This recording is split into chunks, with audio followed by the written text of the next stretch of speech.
ہمارے سے زیادہ فکر تو ہمیں اب اپنے ججز کی ہو گئی ہے.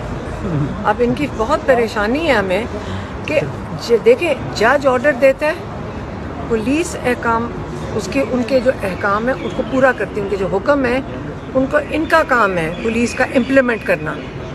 آج اگر پولیس جس طرح ان کا یہ رویہ ہو جائے کہ جج بولے یا نہ بولے ہمارے کوئی فرق نہیں پڑتا, کل آپ مجھے بتائیں اور آپ اور ہمارا سب کا کیا ہوگا.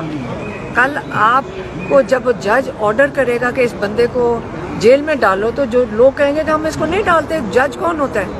یہ جو ہمارے جوڈیشری ہے, جو رول آف لا ہے, ان کا کام ہے ہماری آئین کو اور ہمارے رول آف لا کو اپہولڈ کرنا. انہوں نے اس کو پروٹیکٹ کرنا ہے, اس کو امپلیمنٹ کرنا ہے. یہ ججز کا کام ہے.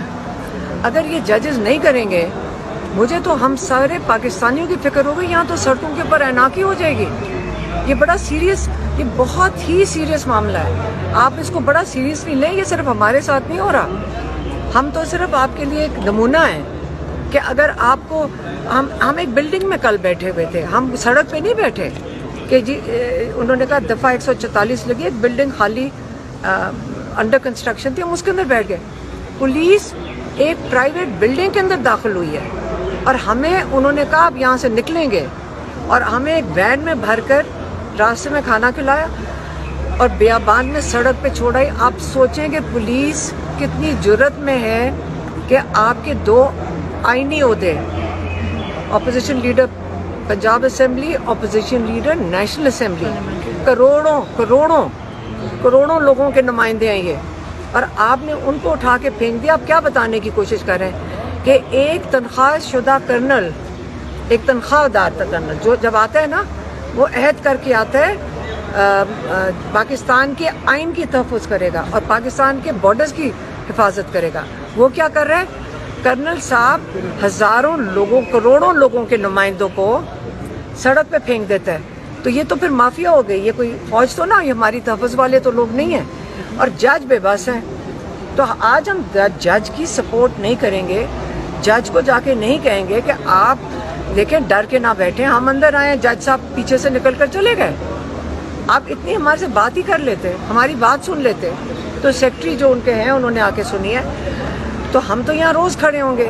جج صاحب کو ہم سپورٹ دے رہے ہیں. اگر جج صاحب کو ہماری سپورٹ کے باوجود جو کرنل صاحب ہیں اور ایسے لوگوں سے ان کو اتنا خوف ہے, تو ہمارا ان کے ساتھ مشورہ یہ ہوگا, ہم پاکستانی ہیں, ہم حقدار ہیں انصاف کے, ہمیں ان سے مشورہ یہ ہوگا اگر ہمیں انصاف پاکستانیوں کو نہیں دے سکتے تو گھر چلے جائیں, لیکن فی الحال ہم ان کو سپورٹ کریں گے. اچھا علیمہ خان صاحبہ یہ بتائیے کہ ماضی میں ہم نے دیکھا تھا کہ زرتاج گول صاحبہ کو جب انصاف نہیں ملا تھا تو انہوں نے پشاور ہائی کورٹ میں ڈیرے ڈال دیے تھے, رات گئے تک انہوں نے بستر پوری ساتھ لے کے چلی گئی تھی. تو اگر آپ کو اسلام آباد ہائی کورٹ سے انصاف نہیں ملتا یا ان کے فیصلوں کے اوپر عمل درآمد نہیں ہوتا تو آپ پھر اسلام آباد ہائی کورٹ میں دھرنا دیں گی یا پھر اڈیالہ ہی دیں گے؟ دیکھیں ہم ابھی کورٹ میں ہم نے اپنی پٹیشنز ڈالی ہیں, ہم کورٹ میں آئیں گے. ہمارا اس وقت آپ کو سمجھ آ گیا ہم وہاں کیا کریں, وہاں جا کر جیل میں آپ, کیونکہ وہ توہین تو کورٹ کی کر رہے ہیں. ہم وہ کیا کریں جا کے, وہ تو بیسکلی انسلٹ سارا دن وہ کورٹ کی کر رہے ہیں. ہم کتنی دفعہ اپنے ججز کی توہین کروائیں, وہ توہین عدالت ہو رہا ہے وہاں پہ روز. تو جتنی دفعہ ہم جائیں گے توہین عدالت ہو جائے گا. تو ہم روز اپنے جا کے ججز کی بےعزتیاں کروا رہے ہیں, یہ تو غلط بات ہے نا. تو ہم اپنے ججز کی اور توہین نہیں کروانا چاہتے, اس لیے ہم ان کے پاس ڈائریکٹلی آ گئے ہیں. Thank you. ٹھیک ہے نا.